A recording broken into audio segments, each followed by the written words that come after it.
Hey everyone, Jeff here from Next Level Sax. Today we've got an incredible masterclass featuring Danny Janklow, one of the most creative and soulful saxophonists of his generation.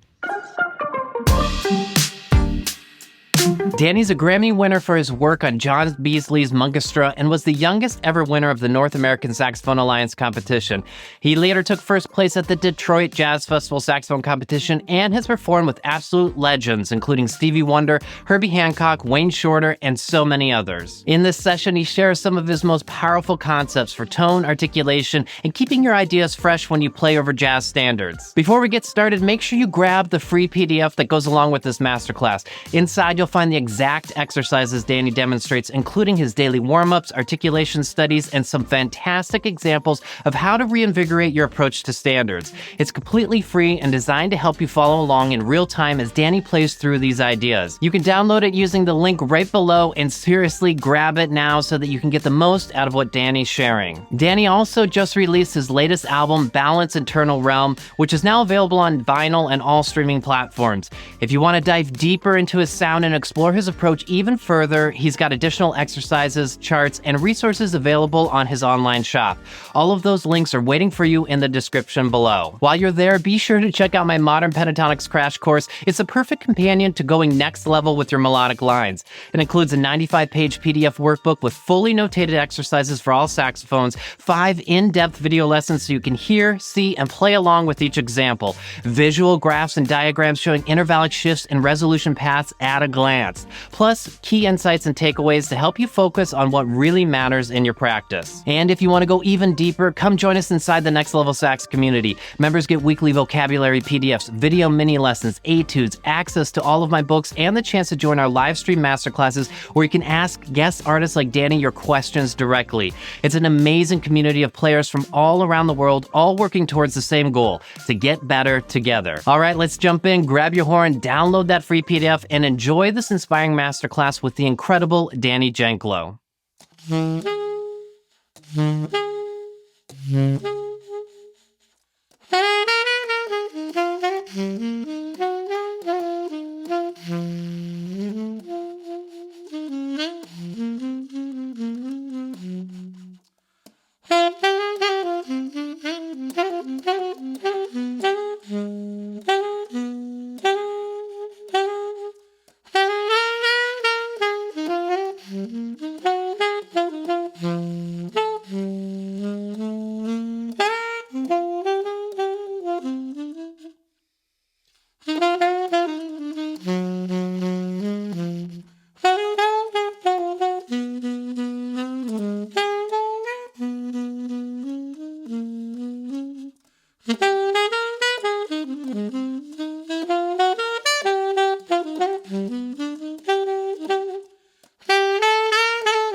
Yes. Oh man, Danny, so killer. Absolutely incredible, man. And the arc of the entire, short solo. I mean, it had all the elements in there. Oh man, thank you, Jeff. I feel like when I pick up the horn, it's just like what's going to come out, and hopefully it works. And I mean, there was a real story in there. That was awesome. Oh man, thank you. So cool. You never know what's gonna come out, like you said. But I think to that degree, I think the best improvisers. I was thinking about this on the way over.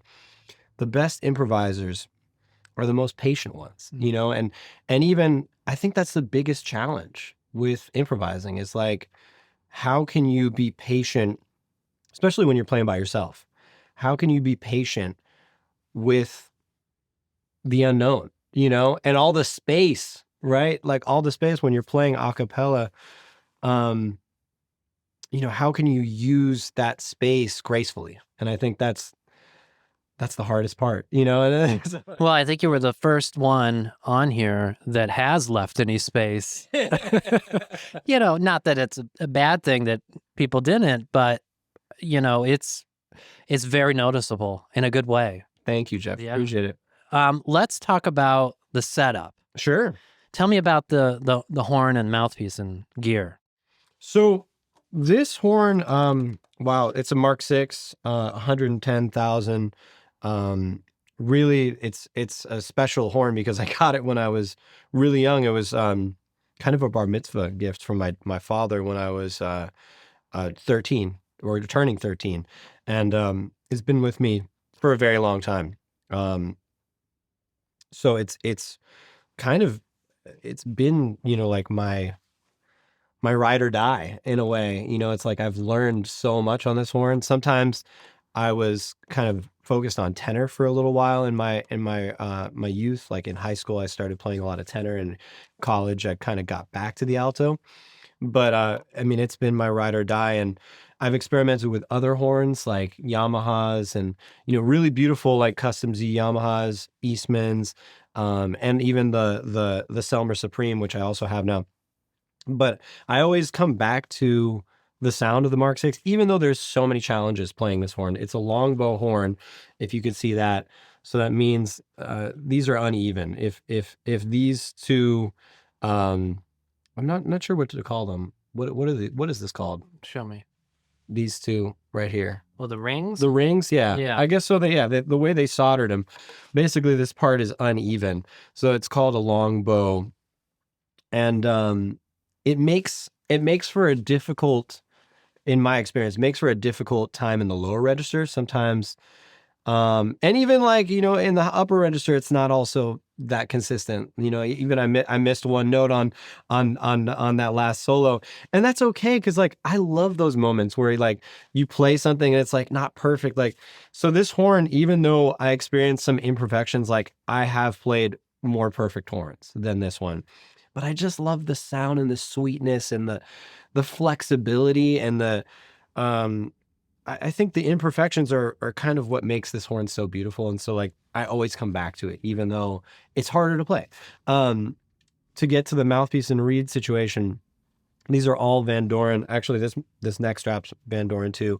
Shout out to Van Doren. They've been a sponsor of mine for over a decade now. And I love playing this mouthpiece. It's an A5S plus. It's similar to like a Meyer 5 because I grew up playing a Meyer 5.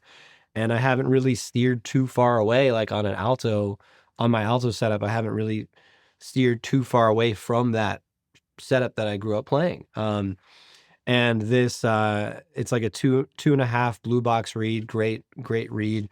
I feel like the blue box Van Doren reed has a little more heart to it, then I kind of played like green box. I kind of play like, like the what's it called? Yeah, green box. The Java. The Java, yes, Java. So I kind of played that for a long time, and I felt like at one point when I was getting into recording myself and getting into recording my own records, that it wasn't giving me enough, like, for lack of a better word, like girth to my sound, like just wideness. And then I started realizing, okay, wow, okay, these blue box, even though maybe it takes a little bit getting used to the rigidness of the traditional reed, once you sort of know how to control it, it gives you a little more presence and fatness to the sound. So that's why I switched. And then this is kind of a new ligature by Van Doren. It's the carbon fiber ligature. It is a little on the pricey side, but it feels really good, and it plays great. And I feel like this has kind of been one of my best setups. Like, I just recorded an album earlier this year, which was just released, Balance Eternal Realm. And this was the same setup I used for the record. And I feel really, really happy with the tone and, style that I got on that record. So, it's just, it's a lifelong journey, the technical side of getting your gear together. But I would say once you find something that works, just stick with it. You know what I mean? Like that's kind of what has, led me back to, home base here, Yeah. Yeah. You mentioned that you have a Summer Supreme. Yeah. One thing that I notice whenever I go from a vintage horn to a modern horn, I've learned how to play that vintage horn really in tune, Mhm. but then it does not translate. And if I do the same thing on the modern horn's out of tune. Do you feel like Right. So the modern horns, my experience is like you have to not make up for I'm doing a lot to overcompensate. I mean, I actually just compensate for the faults of this horn. It's an old horn. It's like I think of it as like, the difference between like driving like a 1967 Mustang and then, driving like, a Lucid or something like that. Like you don't have to drive the same way. You can't compensate in the same way, because the car is made to basically almost drive itself at this point, and so like when I had the Yamaha Custom Z, I learned really quickly, like, okay, I don't have to do as much in order to just like play in the lower register. I don't have to do as much to fight my my altissimo register. Like I just can just kind of play, and like it just pops out. And now coming back to the Mark VI, I realize, okay, like I have to work a little harder, especially for the intonation.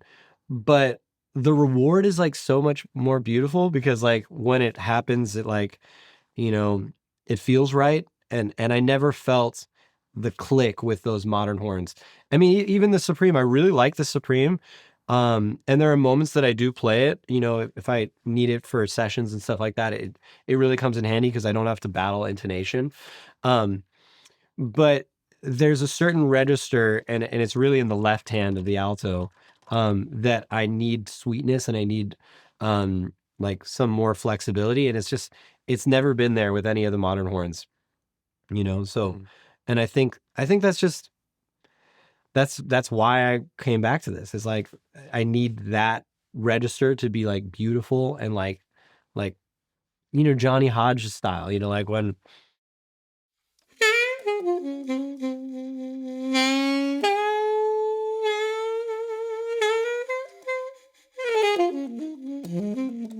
right. I need that. Right. I need the ability to scoop.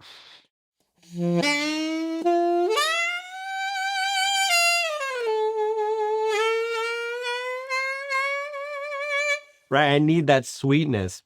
I can't battle that flexibility. Like I would rather battle intonation on both sides of the equation, the lower register and upper register, and have that than have that missing and have everything else be locked in and easy to play. because I think stylistically, like I like having the ability to have sauce and have, expression, and if a horn is getting in the way of the expression, then it can't, it just can't be your friend. You know what I mean? Yeah, it's like a, really great vocalist doesn't necessarily mean they can just hit the pitches. Right. It's their voice. And Right. this has a voice that you're loving. Oh, absolutely. I mean, and there are better Mark Sixes. I've played better Mark Sixes. They're actually much better, like vintage Selmers. But, this is what I have and I love it. And it's kind of what I've, grew up playing. So it's like, it's just part of who I am. Well, it's working for you. Before we keep going, let's take the jacket off. Sure. Just because. Oh, yeah. The swooshing. Oh, the swooshing. Okay, cool. Gotcha. Ooh, we're getting comfortable. Yeah. It's getting serious now. Okay, I'm gonna throw it. Yeah, no, you're good. Nice. Okay. All right.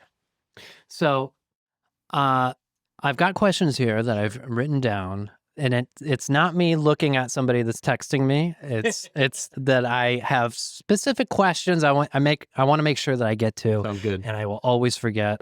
My first question is to your tone, and I wrote down here, you've got one of the most expressive tones out there, and I think we just heard a lot of that. That's very sweet. Thank you. Well, and I'd say it's soulful, but also rooted in the traditions of jazz. What are the core elements that define your sound concept? So that could be people or the physical, actual, throat type stuff. What would you say? Well, that's really a great segue, because I do talk about this a lot with my students. I talk about tone exercises. And I would say, like, the concept comes from, really, like, a lot of alto players, but a lot of tenor players too. Like I said, I primarily studied a lot of tenor players, and a lot of my vocabulary happened during those years. I got a lot of my vocabulary from tenor players, right? So when I'm like in subtoning and stuff like that, that's like very Ben Webster-y. You know what I mean? Like,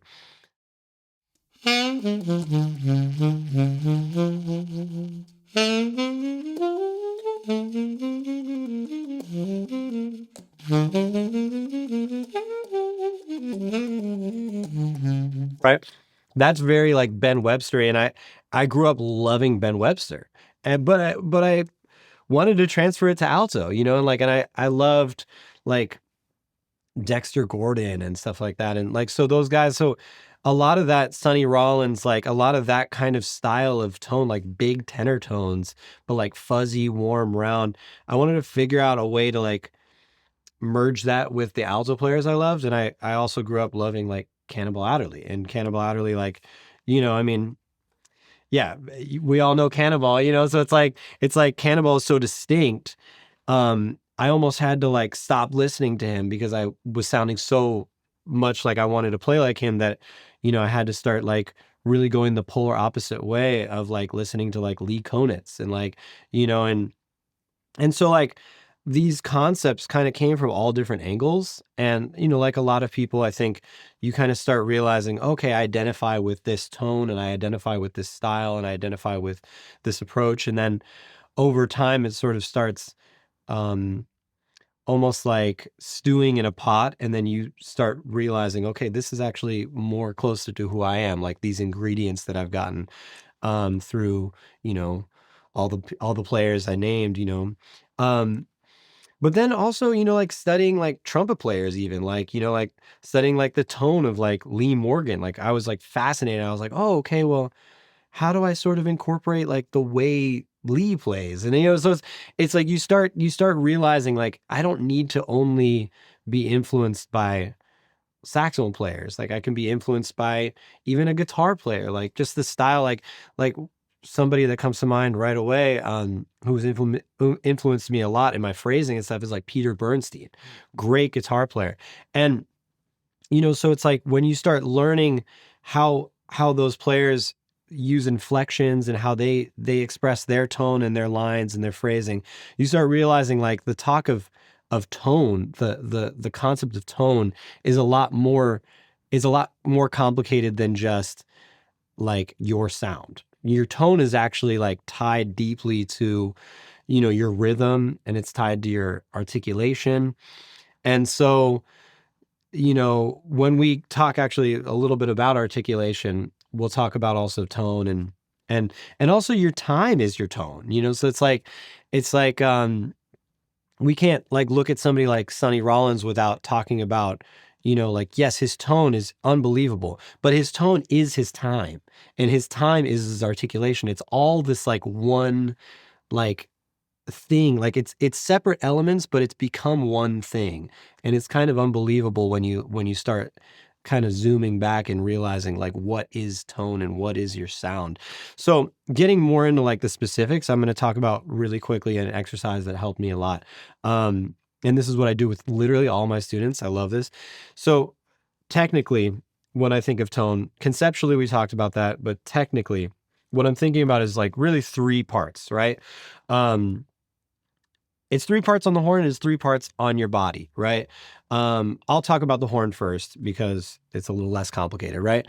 So we're using our air, and we're kind of imagining that it's snaking down from the top here. Is this? Yeah, let's go this way. Okay, so it's snaking down, like, so this is what I call whisper tone. I don't know if that's a concept that you've heard before, but whisper tone is like when basically it's just not even tone yet. It's just like air snaking down. And then the second stage of the air would be subtone, which we were just talking about before, where it's kind of like breathy, and like I call it like 40% air, 60% tone, or maybe vice versa. And then seamlessly getting that into full tone. So I imagine like the air is kind of stopped here, like a little Dragon Ball, and then it comes out and it goes into full tone. Now, the name of the game in those three stages of air are using these three stages of your body, or these three elements of your body, and really relaxing. So contrary to like a lot of like band teachers where they say, okay, keep a tight embouchure, I think that really doesn't work for a jazz saxophone tone, or really just a good saxophone tone that isn't a classical one. So I always encourage my students to kind of keep a flexible embouchure, not rigid, right? So we're talking about supportive, but also flexible in your lower embouchure, right? And your jaw. And then along with that, you want to open your throat really wide. We've maybe seen videos of like Michael Brecker and like how he puffs out his neck. It's like pretty extreme. But yeah, that's a big part of the core of your sound, is like opening up here and thinking like this kind of like upside down, like U shape, almost like a Hobbit door, like, and then connecting that deeply with your diaphragm, and using a really kind of full bodied breath where you're using the sides of your diaphragm, you're using the back of your diaphragm, and that's really your sound right there. So getting out of the way of your diaphragm, and that air here, and creating a really open channel, and then a conduit that's flexible and not rigid, because that's what's going to let the reed vibrate.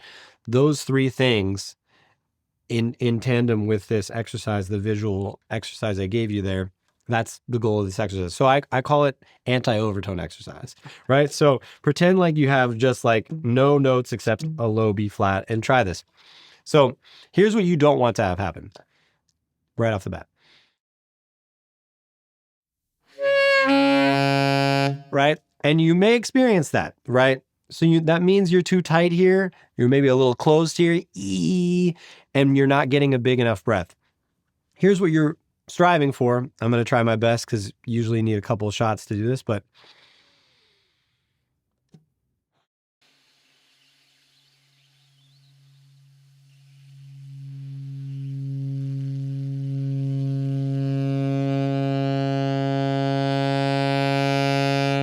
right? So it seems easier than it actually is, right? You want to slow that process down and basically have this velocity of air that's like going through the horn, right? One more time.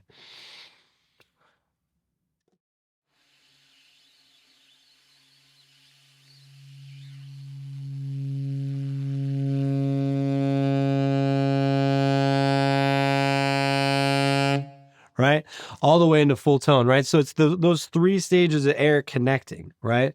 And that's what allows you, I think, as a player to have so much more control over the horn when you can control the air velocity. Because like when I'm playing a ballad, for instance, like I think I did Chelsea Bridge earlier. I'm on a Billy Strayhorn kick.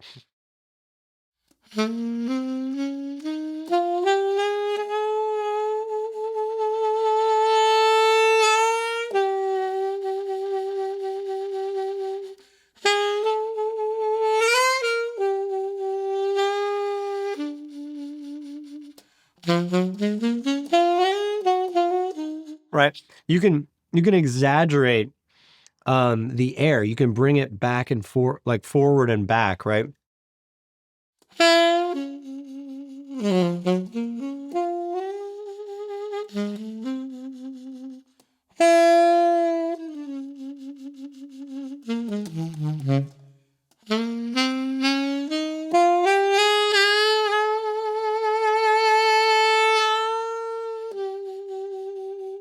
Right, and really contour your phrasing, right? And that it's not just dynamics, it becomes like this control of your timbre and this control of like all these elements that are your sound.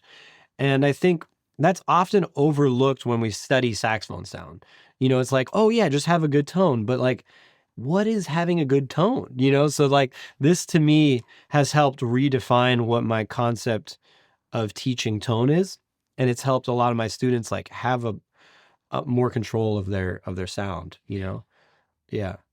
Incredible. I mean, to subtone low B flat like that from a niente whisper. Yeah. I mean, I was like, what's happening? There it is. It was like, man, that is tough. That is really it is tough. Yeah. So it's all loosening up here and getting this just working for you, like thinking down and relaxed and thinking wide and open here and just as big of a breath as you can possibly breathe.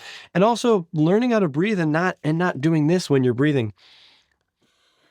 You know what I mean? Because then like you're getting a shallow breath when you have your you know, your body is tensing up here, you know, your shoulders. So getting all that relaxed and breathing wide and open in all of the areas, you just get a better sound, I would say. Yeah. Would you say that you have kind of like a go-to tongue position for your tone? I think my tongue is relatively like close to the reed. I would say it's not too far away from the reed. I would say it's kind of like right here. You know, if you can see that, it's like right here. And it's just like ready to go. It's not ever making too much contact with the tip of the reed, but it is kind of just lightly touching the tip. Like whenever I play anything involved, you know. So actually, Yeah. can we talk about Let's this do it. articulation exercise? So this is inspired by one of my favorite players, Sonny Stitt. Obviously, I think many of us are Stitt fans. But this exercise, to me, kind of illuminates like the smoke and mirrors of articulation, because we often think of articulation as like, hey, like a lot of tongue means like you're being clear with your ideas. Like here's an idea. Oh, they must be tonguing so much. Like even so much down to like a bebop scale, right? So if you're working with a bebop scale, for instance, like this will be my E flat concert bebop scale, dominant bebop scale. So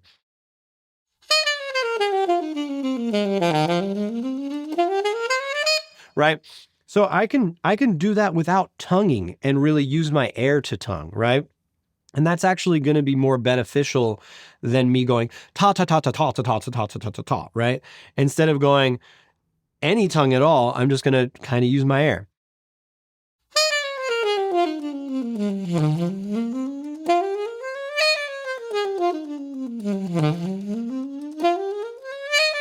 Right? So when I'm playing fast, I'm not going to use any tongue at all.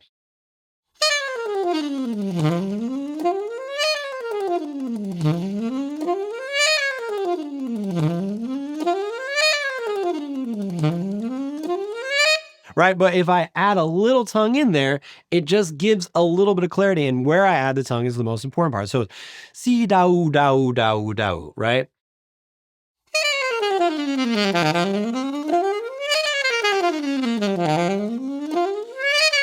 And sometimes I'm not tonguing at all. Sometimes for like a whole 8 notes, I'm not tonguing at all.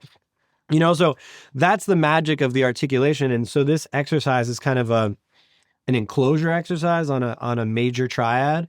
And it's also a enclosure on a minor triad and a harmonic minor vibes. So I'll do the major one first. So this is concert B flat. You'll have this on the screen, so you check it out.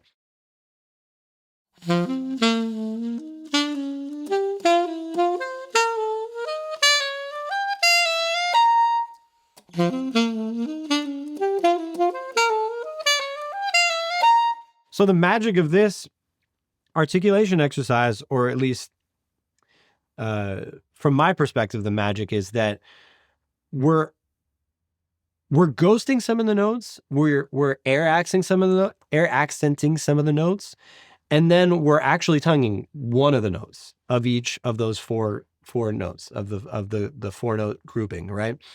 So we're actually only tonguing the ands of 1, right? And the ands of 3. So that, to me, rhythmically is the more important part of the beat to tongue, because you're syncopating into 2 and syncopating into 4, right? So you're going wee da wee da wee da. So you're dancing with the beat a little more, and you're grooving and you're swinging, and that's where the tongue sort of lines up to give a little more clarity and a little more kind of like punch. And the rest of it is like either ghosted. I actually really ghost. I'm ghosting on 1 and 3, really. We do, do, do, do, right? Mm-hmm. So you're getting that do, do, do, right? And that really helps to sort of contour your line, right? So one more time.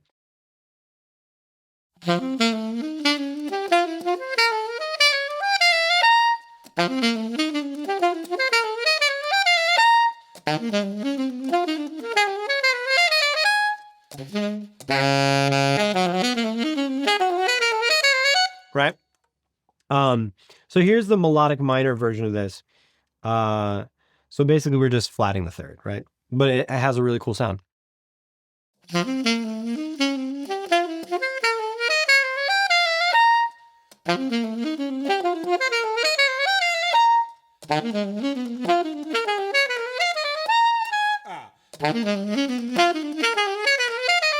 Right? So that's that vibe. And then the harmonic minor I really like too. So we're flatting the 6th. So it's basically a 3-in-1 exercise. You're getting some movement in your fingers, but you're also working on your articulation. It's really cool. So taking that through the keys is great.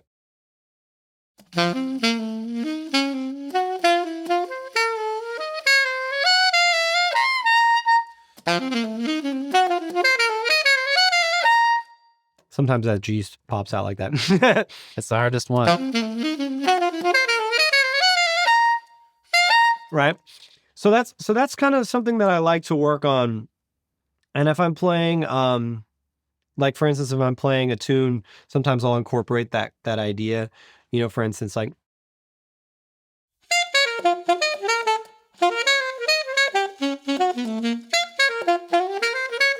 right, Segment by Charlie Parker. So if I'm improvising on that,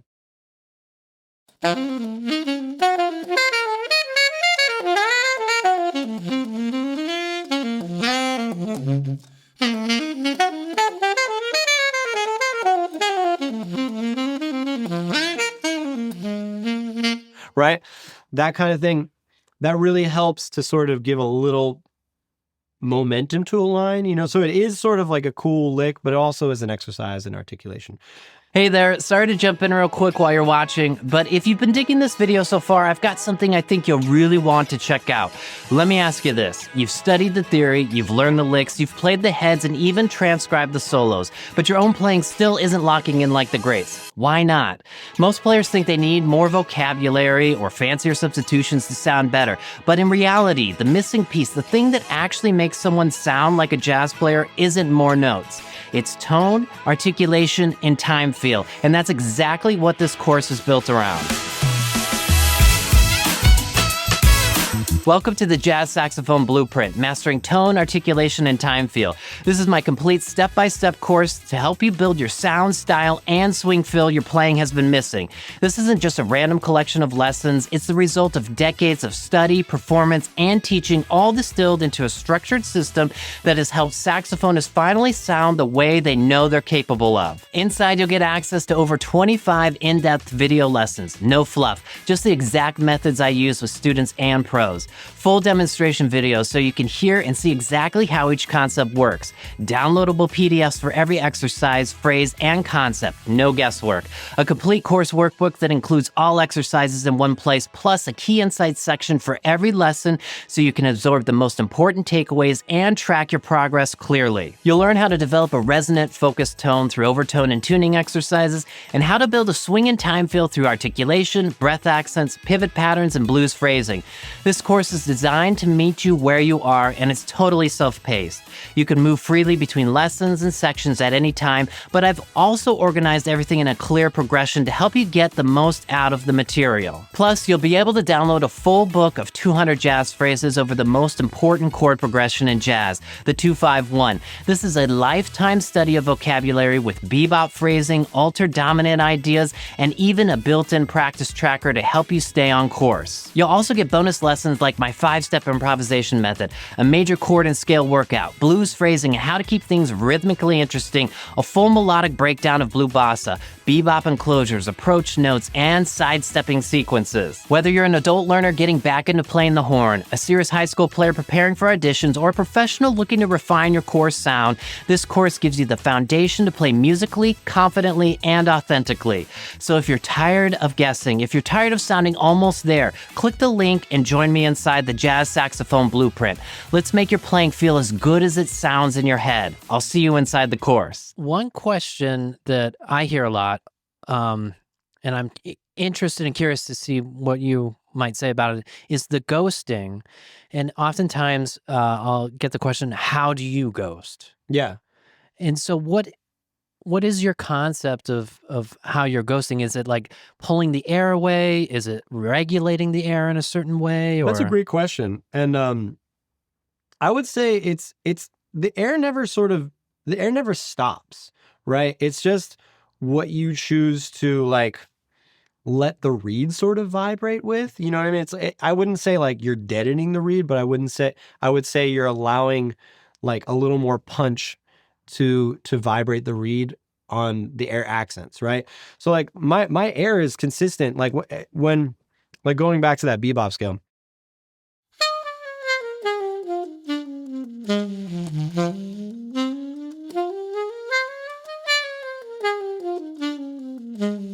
Right? I'm just pushing the air a little more when I want it. And that's where this velocity thing really comes in handy, is like realizing, okay, I can, at the drop of a hat, push the air a little harder or pull it back a little more. And even with that like tiny finesse of like doing it with eighth notes, like doing that kind of, having that kind of control of your air, I think that's really the goal, you know? And this is where, when I said like with Sonny Rollins, you know, like your tone is your time and your articulation. It's all the same equation, you know, because essentially that's what we're hearing. Like, I think that's one of the greatest compliments somebody can give another player is like, I love your tone, because really what they're saying is, I love the way you use your voice and your rhythm and your articulation to express yourself. Right. So that's like, I would say like, it's not just about doing long tones. Like it's really about like all this stuff that creates what the concept and what somebody conceives of as your tone, right?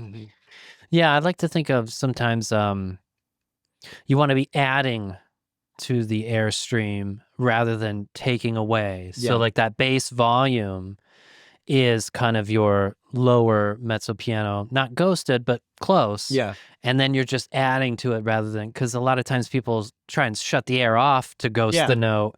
No, And you then it can't shut the air off. stops. Yeah. The air is like a faucet. Like it's running, and you don't want to do anything to disturb the stream, the airstream. But there are ways to like get a little more juice out of certain moments, and I think that's kind of what we're talking about here with that velocity, right? Yeah, and that articulation, it's an extension of the velocity of your air, Yeah, I love it. Do you have any warm-up exercises you can't live without? Oh, cool. Yeah. I mean, I'll demonstrate one right here. I'll just talk about this top exercise here. So this is like, I like doing warm-up exercises that force me to get out of playing like 4-note groupings. So like in this exercise, we're talking about a 5-note, like a quintuplet.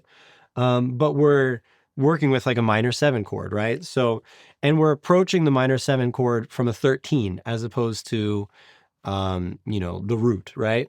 So it's giving us a 5-note voicing, essentially. It's like a 13 and then the flat 7, the 5, the flat 3, and the 1, right?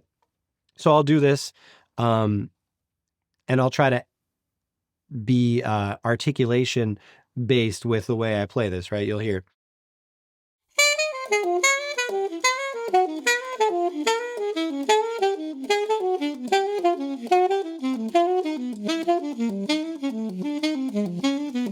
Right, so I'm trying to dance with the air, right?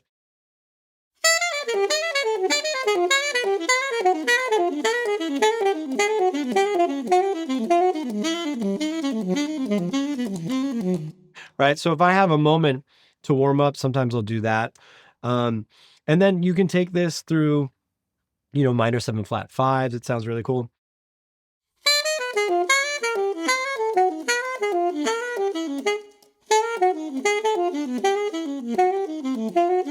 Right, sounds pretty cool. And then with dominant 7s, right?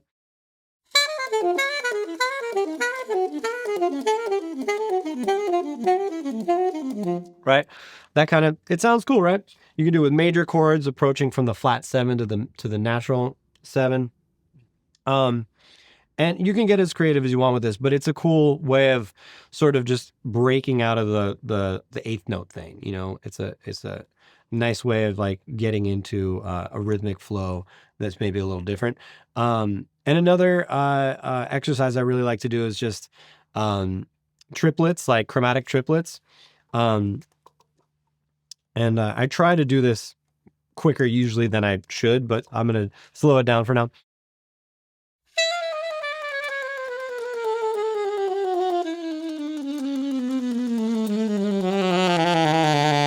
Right, just to get all my chromatic fingerings happening.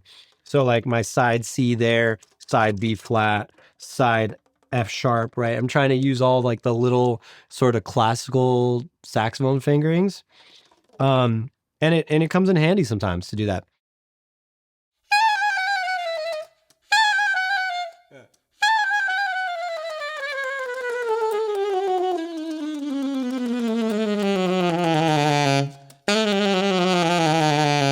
Right? So trying to get that flow. And it's not always perfect, and if it is, great. But it's really just about sort of just trying to get the fingers warmed up, and I do it from like the top down, and sometimes I'll try to do it in the altissimo register and work all the way down, but that's a whole nother struggle. Oh, I hear you. It's killing. Now, this goes along the lines with the articulation I have. When you're playing over modern grooves versus swing, how does your approach to articulation and phrasing shift? That's interesting. I feel like I'm kind of always swinging. You know what I mean? But yeah, like I think it's not that different to me. Like yes, there's a little more like you know, like for funk music, like if I'm playing in the vein of like James Brown or something like that, yeah, sure, I'm not gonna like play like Charlie Parker stuff, you know, but it's a similar approach to time. Um, I will say like, you know, the blues has a way of getting simpler when there's a backbeat, right? You don't want to like, you want to overcomplicate that groove, right? So you want to lean into like what it is that you're dealing with on the backbeat side. So if I'm playing in a style like where it's like just one chord, like, you know, concert B flat 7, right?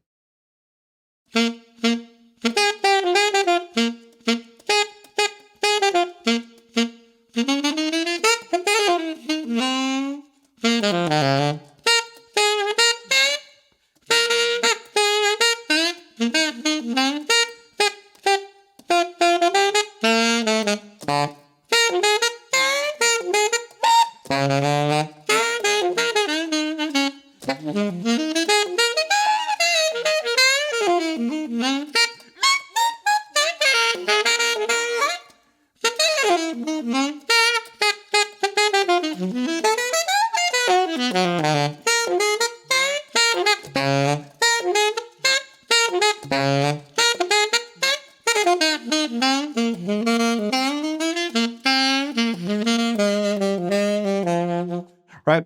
Obviously, I'm articulating a little harder. You know, I mean, I'm trying to emulate kind of more of like a guitar in a way, you know, like, and on the slides, like, you know, earlier we were talking about sort of graceful, like Billy Strayhorn, you know, kind of like Johnny Hodges slides, like,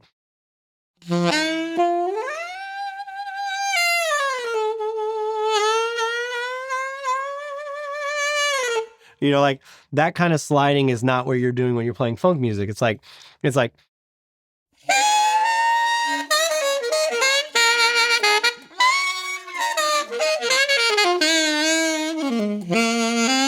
you know what I mean? Like it's a little more dirty. It's definitely coming from a guitar perspective. And the articulation is definitely more like I want it to feel like, you know, heavy and separated sometimes, you know, like, right. So I'm definitely grabbing more of the reed with my tongue, whereas on bebop style articulation,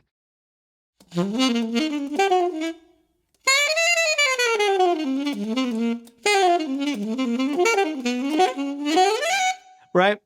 Sorry, I'm switching back and forth too much, but but yeah, it's definitely a lighter approach to articulation, right? Less time on the reed Yeah, for bebop, absolutely. more on the reed. Yeah, I would say way more like feathering, delicate, like tip of the tongue, tip of the reed, and then on funk music, it's definitely a heavier, more contact with the tongue kind of experience, right? When you're doing some of the growling stuff, I can hear sitting next to Yeah. you, I can hear the Yeah. vocalization.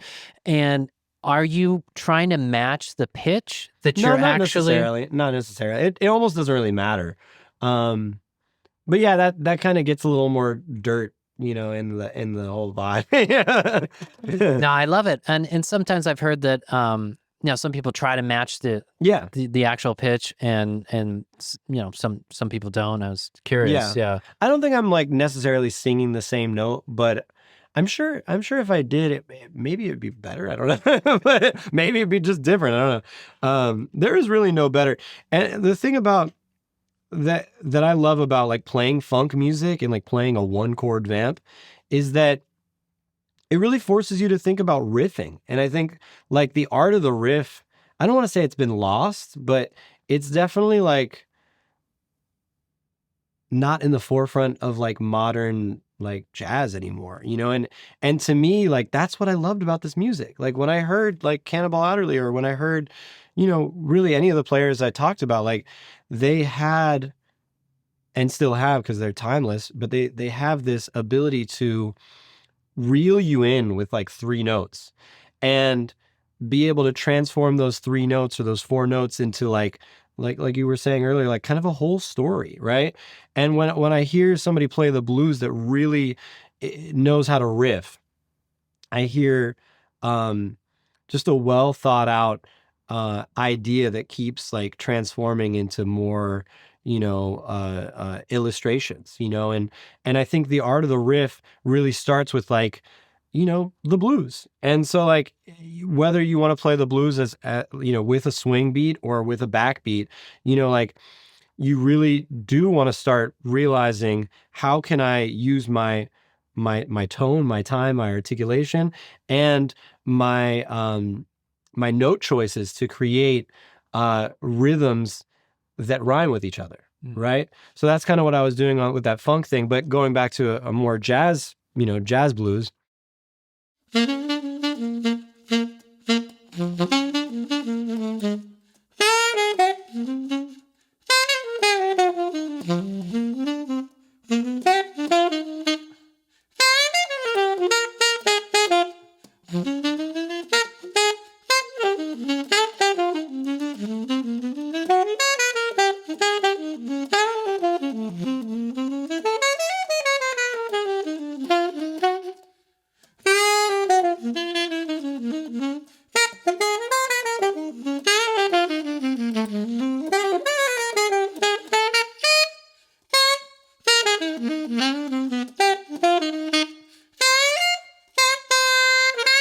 Right? I'm still playing a lot of those. I'm playing bebop, but I'm playing rhythms that leave space for you to wonder what's next, right? And hopefully rhythms and notes that leave a little anticipation of like, oh, is he done yet? Or oh, okay, there's something around the corner, like that's what the best improvisers do. And I think that's how I want to use my tone and my time, my articulation, and my harmony, right? In order to create these moments of like, excitement, and anticipation in the music. Yeah, and a real call and response. Yeah. And conversational aspect within the line itself, not only within, communicating with other players, but if you can create that within your line, it's so much stronger. Absolutely. I love it. Yeah. Has your motivation for practicing or performing changed as you've matured as an artist? Ooh. I mean, yeah, absolutely. There are ebbs and flows with motivation. But I think, having sort of like deeper values in the music, has given me like for instance, like I think when I was growing up, one of the things that really I identified with the music in a way that I didn't really understand was more the cultural aspect that I wasn't always aware of, because I was learning this music, in school and in a predominantly, like, I would say, like, kind of white neighborhood, so like when I went to school in Philadelphia and I started realizing when I was like 17, 18 years old, when I started realizing like how deep the connection of this music was with the people of the music, the African American community, it started really like opening up different perspectives and different relationship with the music and a different love for the music. And I had already like experienced a lot of that connection just from like listening to the music and learning about the artists and learning about reading the liner notes on the back of these records and understanding a little bit of what the struggles were. But like when you sort of dig deeper into that aspect of the music, which it really is a cultural music, it's a celebration. The blues is a celebration of triumph in the face of adversity, right? So when we like explore what the blues is, it really isn't just like a series of licks. It really isn't even a series of notes. It's like it's very much like this universal experience that was brought to the forefront into the limelight and given a shape by the Black American community. So to me, that has been like a really in my adult life has been a really kind of like groundbreaking venture to illuminate that, and it's been sort of like ever since a young age, it's been something that I'm really passionate about, sort of giving back. And I think having sort of like a life mission that isn't just like, I want to be the greatest saxophone player, or I want to be the greatest composer, or I want to be famous, like having something that's grounded in like love for the community and love for like where the music comes from, and like, and studying that and reflecting upon that and respecting it has given new shape to like my life, and my journey, I love that. Yeah.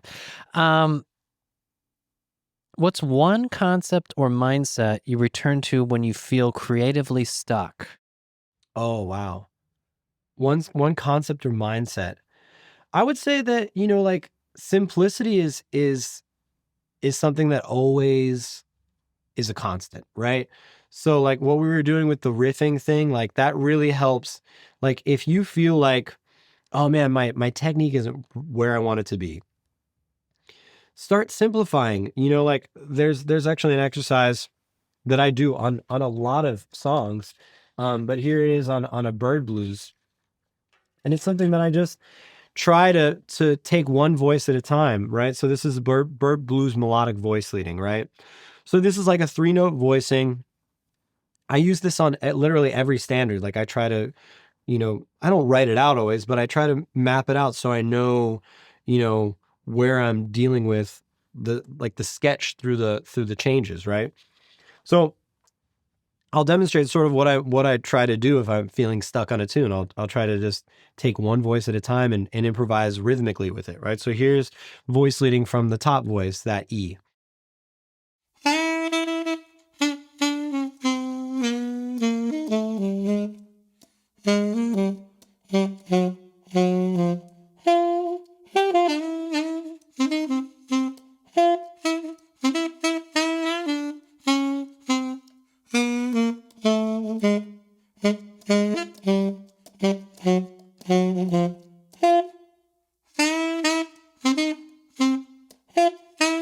Right? So it doesn't sound great because you're not really hearing the whole change, but if I add even just one more note in there, maybe it's just the fifth, right? It starts sounding a little more clear.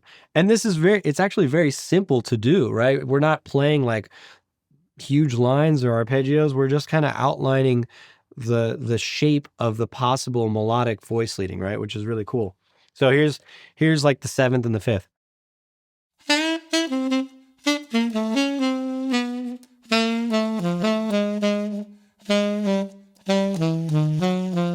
Right. Actually, it's easier to do the third. So I'm gonna show you the third real quick.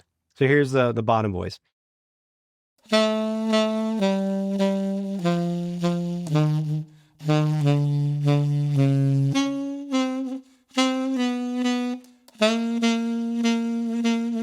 Right. So that's a little longer, right? It's a longer voice leading, right? It sustains for longer. So when you combine like the top voice and the third, you can come up with some cool melodies, right?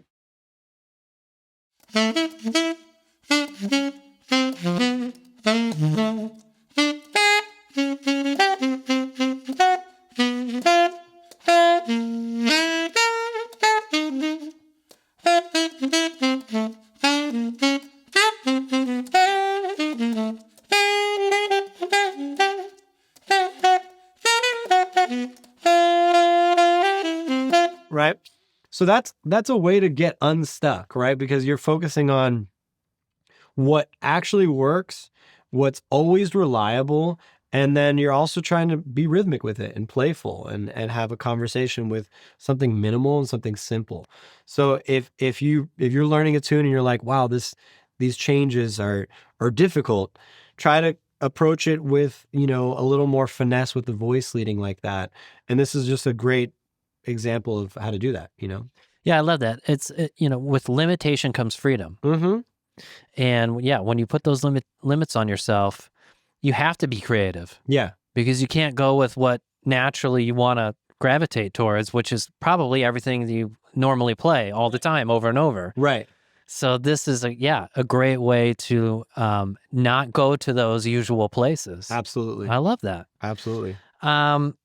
Okay. You've built a career that feels authentic, but also very forward-thinking. How intentional are you about balancing artistry with career sustainability? That's a great question.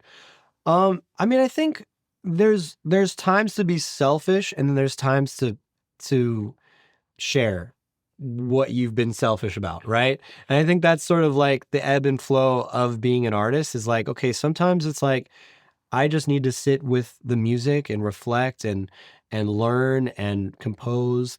And so there's times for that, and those are very valuable times. And sometimes those are years, and sometimes they're weeks, and sometimes they're just days, or sometimes they're just an hour, right?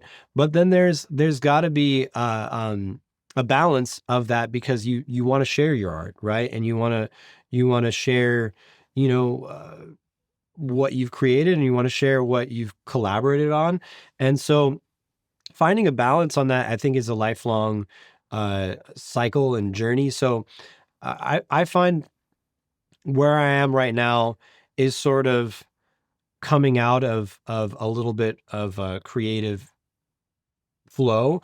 My new record, um, it's kind of been in the works for a while now. I mean, pretty much all the pandemic, I was working on music that I would hopefully record, and it didn't get around to it because my band sort of moved to different places. Like, so I had to sort of find a new sound with the musicians I was working with, which was actually really humbling and beautiful, because things change and the world changes. And, my sound with my band changed, which is great.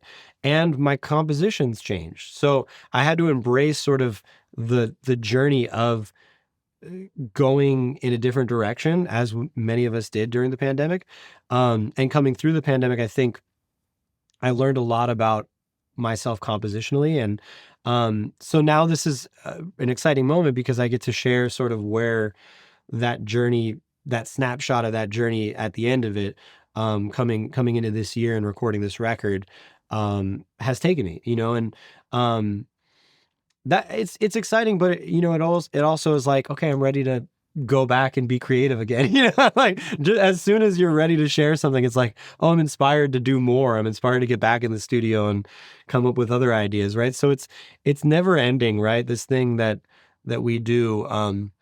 But I will say, like, engaging with people on my social media, like, that's something I actually do enjoy. Sometimes I like to retreat, and sometimes I'll share more, but there's been a lot of rewarding, experiences, I think. For instance, like, I just was traveling in Europe for like 6 weeks, and some of these people I had never met before, including the great saxophonist Baptiste Urban. We'd only talked online, and we'd only, interface, like, hey, wow, you sound great here, man. Like, this is incredible, like, and really just encouraging each other. And then, to meet and get to play in Paris, and the fact that he actually set this gig up and set the musicians up for me, that's beyond words, beyond, anything I can ever ask from an internet relationship, right? And that started like on Instagram, right? Which is crazy.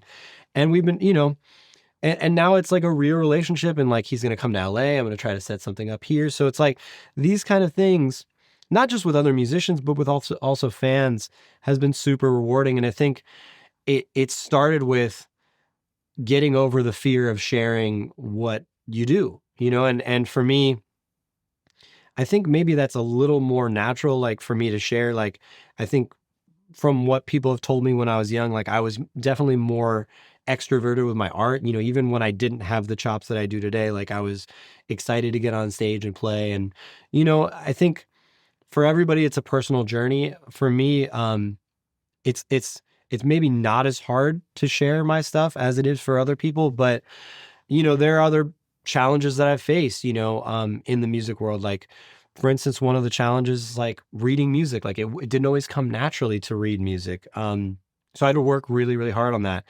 Tone was a little bit more accessible to me.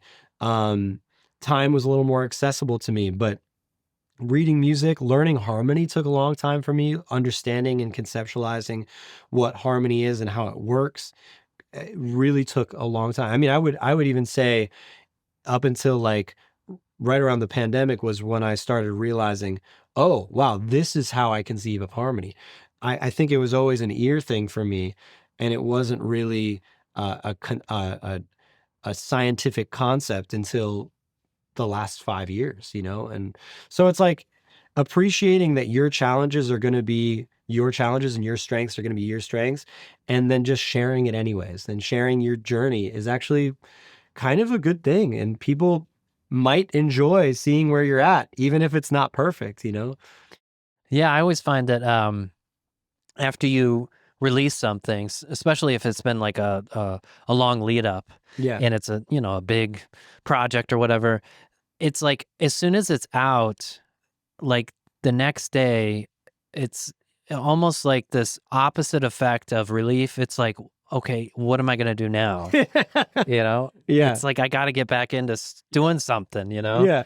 And I'm excited that the music's out there. I'm excited that, I have, I have a band that is based in LA that has toured with me this year, right before we went on tour on the East Coast for a couple weeks, we recorded this record. And it was like great that we did it before the tour, I think. And most people would be like, why wouldn't you record after you're hot on the music?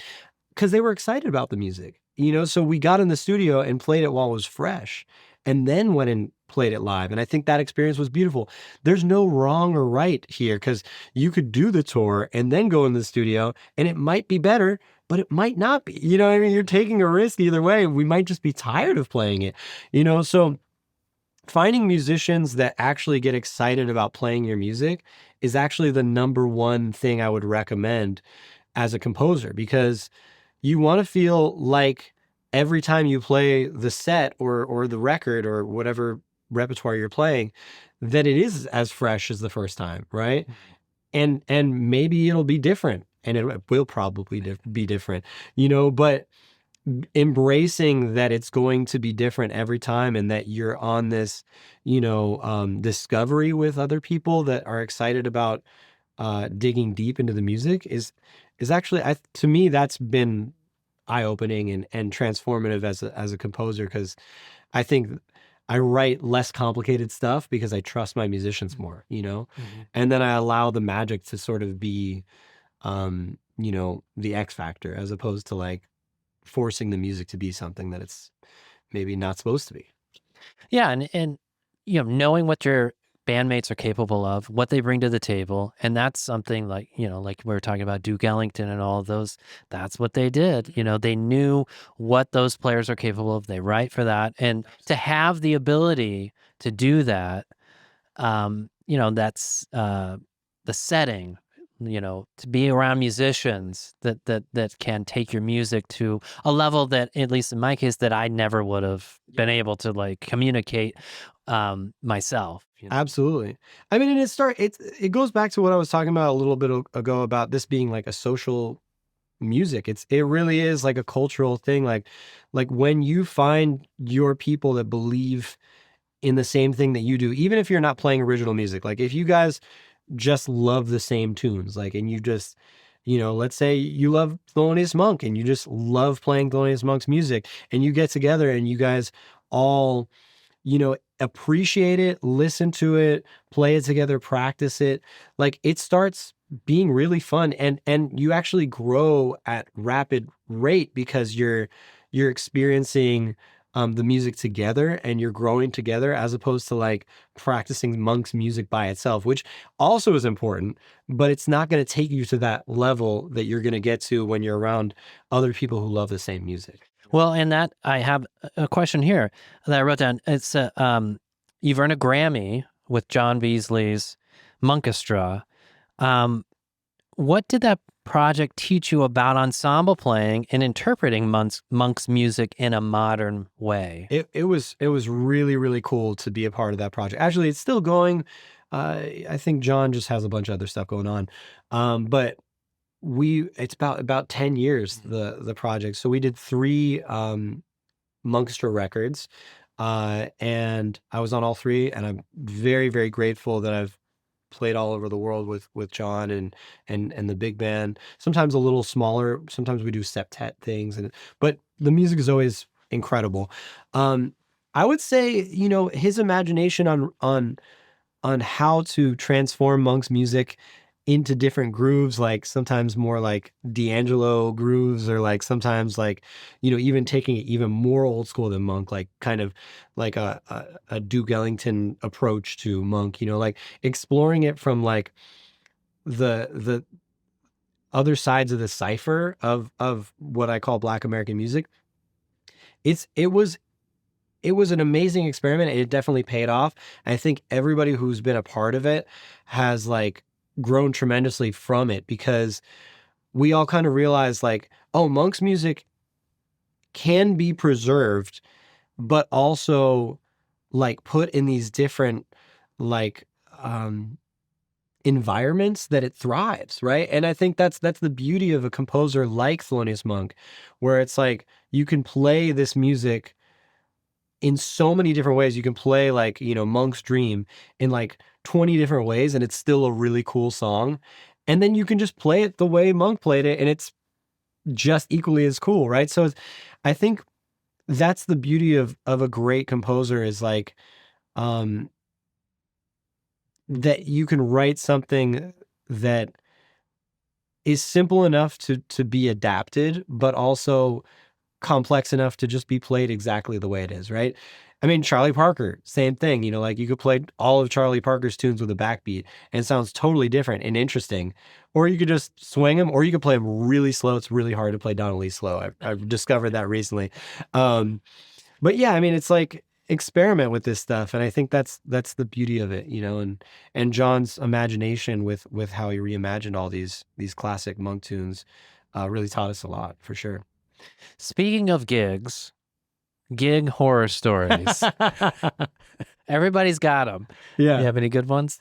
Oh yeah. Well, I'll give you a dark one, and then I'll give you a light one, and I'll go a little vague with the first story. So I was like 24, 25 years old. I was newly back in LA, living with my parents at the time, kind of trying to save some money, trying to get a record, my first record, Elevation, happening. And I got a last minute call to sub at Catalina's with an amazing artist that I had really admired. And all of the music was basically not charted out. So I had to learn everything sort of, except there was a couple charts, but it was a lot of music. It was like almost 20 tunes. And I had to like basically learn it by ear. And I had like 28 hours to do it, right? So I didn't have much time. And I had to make my own charts, and I had to make my own stuff. And it was a lot of practicing. It was like, I basically didn't sleep. I was like doing this for a long time. And there were hard melodies, I'm not going to say who it is, but they were really hard melodies, angular melodies, difficult. And I got to the gig, the sound check. The person wasn't there. He basically didn't show up until like an hour and a half later. The band was all there. I was there. And then he sort of brought a weird energy, and like kind of it felt like he didn't really want me there because I was like subbing, and maybe I'm not sure the communication, if he was expecting me or the other guy. Anyway, so it was kind of a weird vibe. And then right before the gig started, it was the first of 3 nights that I was asked to do. Right before the gig started, the manager for the club came in and was like, "Hey, how do you want me to announce the gig? Is it this guy's quartet, or is it the quintet?" And he said, "It's quartet. He's just sitting in." Like basically saying like, "I don't know this guy." And so I had to play the gig, and I was like, okay, I guess I'm really not wanted here. I'm not like appreciated. And I learned all this music for basically nothing. I'm not even on the gig. So I played the gig. I did my best. I was asked back to do the next 2 nights. And the experience was really humbling, and it was tiring, and it was like exhausting and beyond belief.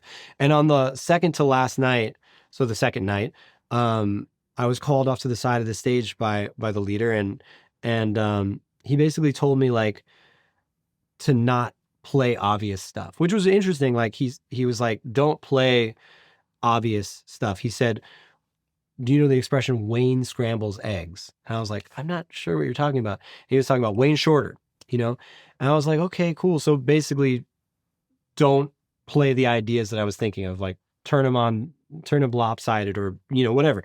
And I thought that was interesting at the time I was like not really open to the idea, but I realized later, okay, that's kind of cool advice.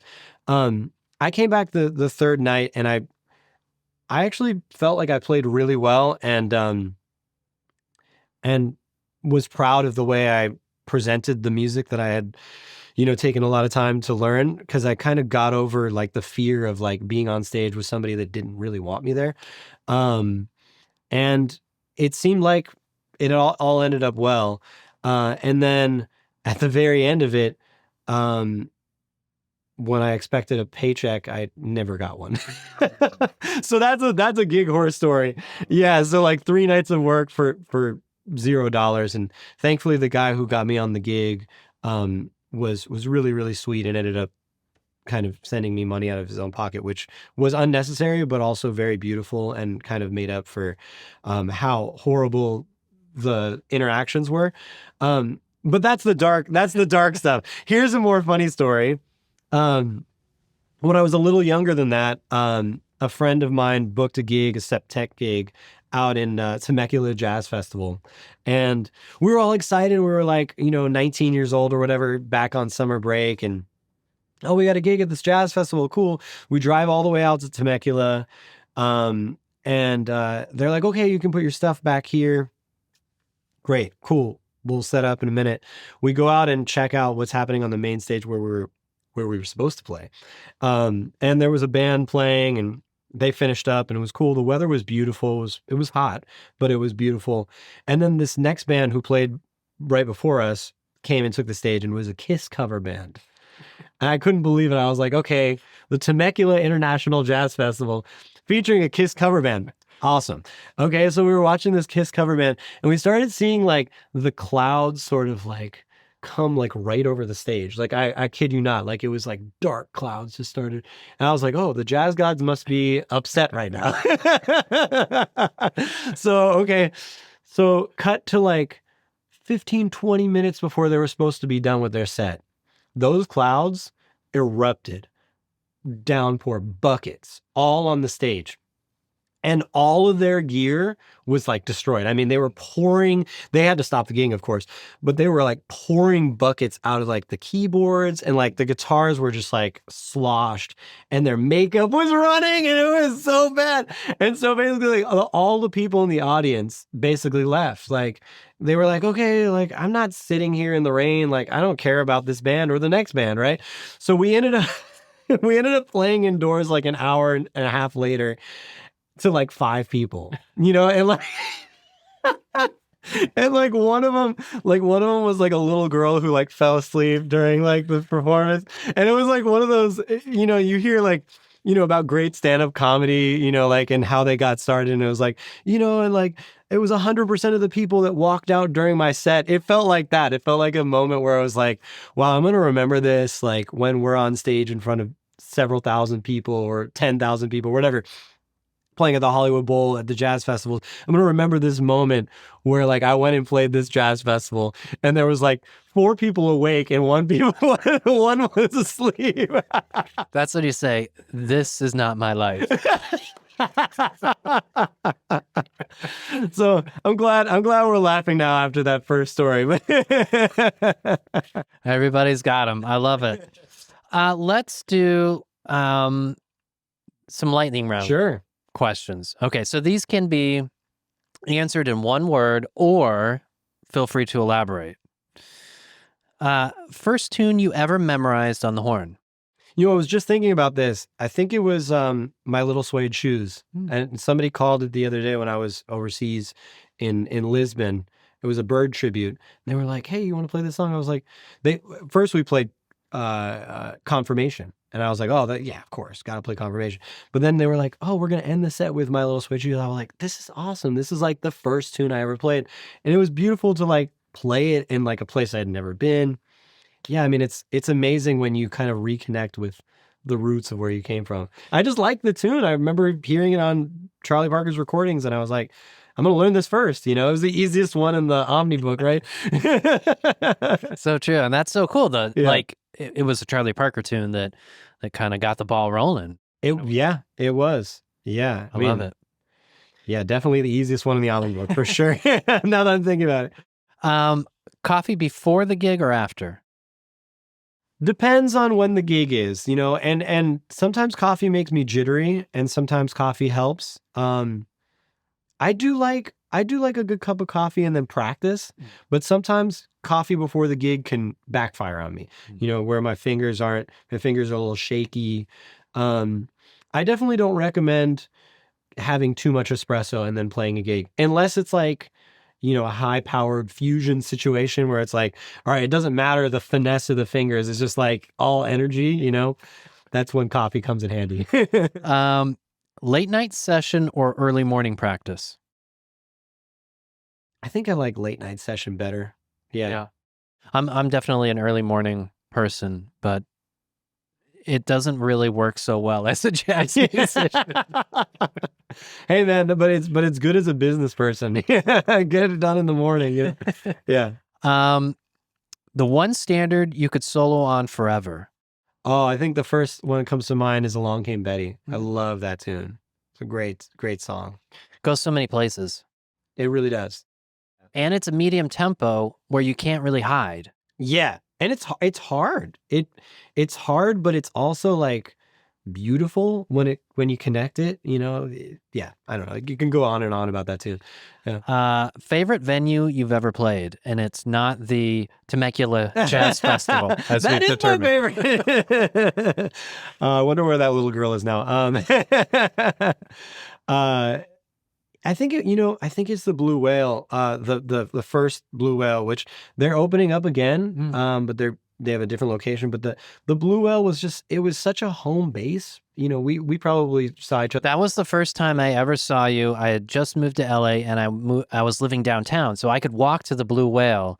So I was going like several nights a week, really. And I heard you play, and I was just like blown away. Oh, I was man, just like, thank you. dang, that's like there are players here, like for sure. I mean, it was killing. That venue was really special, and it felt like one of the most unique places to like connect with community, especially in LA. And I just also loved the way it was curated. I love that you can go and hear like some straight ahead stuff one night, and then the next night it'd be like, some crazy like, experimental like, and then the next night would be like Lewis Cole, and like it's just there was never any bounds around the way that club curated, and I think that worked so well and was so beautiful.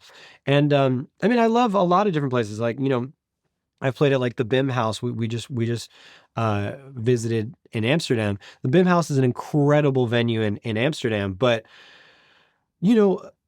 it's definitely a more formal environment. It's not like a place that you go to just go hang out. I mean, yeah, you can hang out there, but like it's a concert venue.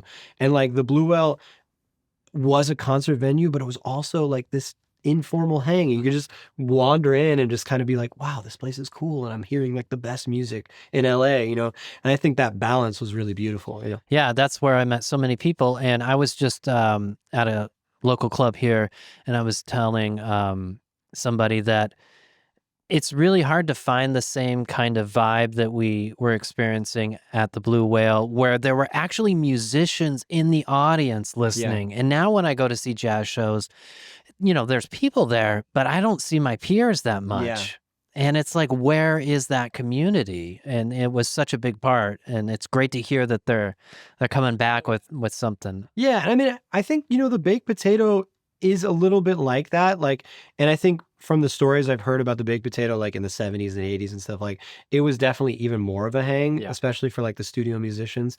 But in my experience, like that's kind of the closest thing that we have now. And I'm really fortunate that I get to play there quite often and bring different bands and stuff and get to experiment. But yeah, the baked potato is a good hang where like, on the second set, like you never know who's going to come in. Like sometimes people will sit in, and sometimes it'll be like one of your favorite musicians or your favorite, I've had celebrities come in and, it's like, that's cool too. But the Blue Whale was like where the hang was, the cats showed up, always, and the end of the gig was always like a late night hang until the lights were on, Love it. You can only listen to one artist for a week. Who is it? Ooh. Wow. I want to say the first name that came to mind, but I really want to dig a little deeper. You know who I'm landing on? Hmm. I might not land on her tomorrow, but Sarah Vaughan. Okay. Yeah. Because I think that Sarah Vaughan has all that I would ever need to listen to, because she has like the voice of an angel. She has this beautiful deep register, but also so much like actually a very wide register. But she has like the mentality of a horn player without it sounding forced, and can just sing a melody beautifully. But then when she takes risks, it's like, it always surprises me. And I think that would, if I was on a desert island for 40 years, if I only had Sarah Vaughan, I think I'd be happy with that. Love it. LA tacos or New York City pizza? Oh, I'm going to say LA tacos. Okay. Yeah, go Dodgers. Oh, that's so funny. I just heard random screaming last night, and I knew the game had been on, but I was like, it must be over by now. And then I was like, maybe I need to check the TV. It was an incredible game. Sure enough, they had just won, and the fireworks. So I just sat out here in the backyard. Oh, cool. Mm-hmm. I didn't see any fireworks where I'm at, but man, it was an exciting game. It was a nail biter. It was a nail biter. What's a non-musical hobby that keeps you balanced? I like hiking, especially with my now wife. I just got married. We just love to kind of walk around. Like when we were visiting different cities, we were just walking a lot. And so just like walking and exploring, even in our neighborhood, we do that, just take a walk and see what happens. Like, if we go to the grocery store and just get like, a coconut water, like it's worth it, because we're exploring, we're getting outside. Nature, I think it's not a hobby. It's just, it's a lifestyle, I think, You get one superpower on stage. What is it? It's split in between being invisible and flying, like I would love, that would be so cool, man, to hover around and fly above the audience. That would be amazing. But also it'd be really cool to just disappear, kind of like Frodo. I'm using a lot of Lord of the Rings references, but like, Frodo with the ring and just poof, you're gone, and you're still playing and somebody's like, where is this coming from? And then you end up on the back rafter somewhere. Just like, well, like a Lady Gaga show. She must have an invisibility cloak. Yeah. Couple more here. What are you currently listening to most? Ooh, well, right now I'm kind of studying the music of Chick Corea and Joe Henderson, so I'm revisiting some of the classics that they wrote. Before then, while I was on my trip, God, I was listening to all sorts of stuff, but I feel like I'm always kind of gravitating back to Brazilian music. I just love like samba and bossa nova. I think it's very calming, and it's also like somehow like so dense. Like it's this ocean of harmony, So maybe I'll change my answer. It's it might be Ellis and Tom Jovi. It might be Joe Beam record of some sort, maybe Stone Flower or Ellis and Tom. Yeah, I mean, thankfully I won't be stranded on a desert island. You have choices. Last one here. Dream festival lineup you'd love to be a part of. Oh, wow. Wow, that is a great question. I'd love for, Herbie to be a part of it. I'd love, obviously if I'm on the bill, I will be the least known artist in my lineup. Herbie would be there. I love John Batiste. He's a buddy and also somebody that I am so excited for his success and all of the things that he's doing with popularizing the music. Love for him to be on there. I'd love for some more like experimental music to be on there. Like, let's see, who would I see on there? Kamasi Washington, I would love for him to be on there. But more on the experimental side. I'm trying to choose the right artist here. Oh man, I'm drawing a blank, but maybe like Seamus Blake, somebody like that, like, I don't know. I mean, I would happily be the least qualified person to have that festival and just appreciate all the great music, In fact, it's reminding me of, I feel like I went to my dream festival that I was a part of in 2012. It was at the Detroit Jazz Festival. I won the saxophone competition that they had that year, and they brought me back to play the festival. And I enjoyed playing the festival, but I mostly enjoyed being there because Sonny Rollins was, I mean, you want to talk about Dream Festival. This was it. Sonny Rollins was the headliner the first night. So it was Sonny Rollins' band. And it was one of the last concerts he played because, he soon sort of gave up the horn. He's still with us, but he doesn't play out professionally anymore. I hope he's still playing, but I'm not sure how his health's doing. And then the next night, it was Chick Corea's band. And then Wayne Shorter's band the next night. I mean, it was like, and these were I'm talking about just the headliners, like the end of the day headliners. There was like Wynton Marsalis was there, Pat Metheny was there, like it was insane. So I feel like that was my dream. It was so cool, man. Yeah. Wow. Yeah. Yeah. You can't complain about that. No, that was the best. Greg wants to know where you studied. Oh, cool. Yeah, that is a great question. So I got to study, I talked a little bit about Philadelphia. The reason why I went to live there was I was going to school at Temple University, TU, and a great saxophone professor who just retired was just beginning to teach there. He had moved from Manhattan School of Music to Temple University. That's the great Dick Oates. And so I was really blessed to sort of have him right at the beginning of his journey at Temple University, and he took me under his wing.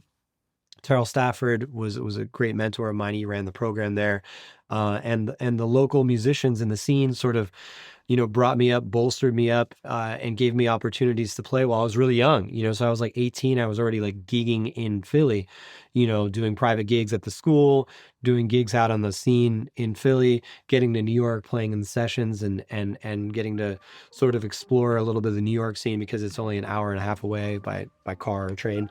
So it was a great experience, and it was kind of the perfect opportunity for me to grow. All right, thanks so much for watching. I hope you got as much from this session with Danny as I did. His approach to sound, articulation, expression, and staying creatively fresh is something we can all take into the practice room and onto the bandstand. If you haven't already, make sure to download the free PDF that goes with this masterclass. It's packed with Danny's warm-ups, his articulation ideas, and the vocabulary concepts he demonstrated today.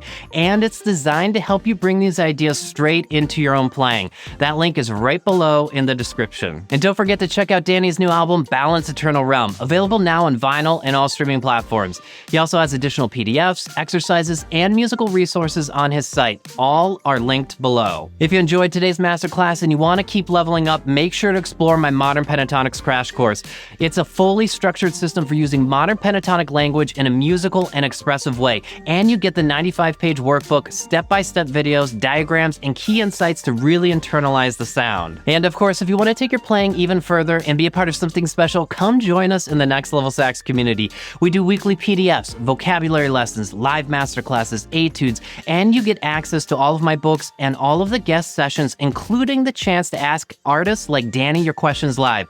It's a supportive, inspiring community of serious saxophone players from all around the world, and we'd love to have you there with us. Thanks again for hanging out today. Stay inspired, keep going deeper, and I'll see you in the next one. Happy practicing.